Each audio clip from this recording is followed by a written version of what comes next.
In conclusion, we are now looking at G Suite, and G Suite is actually the paid version of all of the apps that you have seen in this course.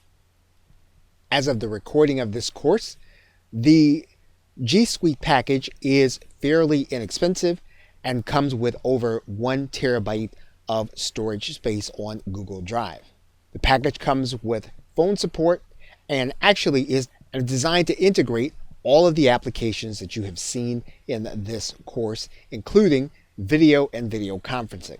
Now, one aspect of G Suite that makes collaboration easy is that you can actually have your company email attached to Gmail, so that where you're looking at a Gmail box, it would actually have your company's domain. You also get 30 gigabyte of inbox storage for each of the users inside of your company. And so one way to integrate everyone who's on your team is to bring them all on one team at a fairly inexpensive price, whether you bring them on at a basic level or a business level.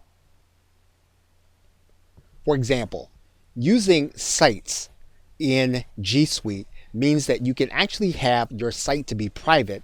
You can restrict access to only those people that are going to be on your team. In another example, the Hangouts function inside of G Suite allows you to connect to meeting rooms instead of the workaround that was discussed in one of the videos.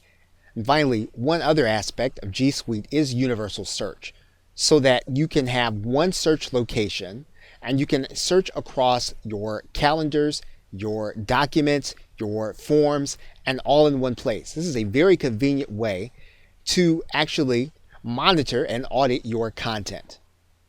So if you are looking to upgrade the Google applications that you are using free, G Suite may be an option, as it is very inexpensive and gives you productivity advances. Okay, so with that, thanks, and I will see you in another video.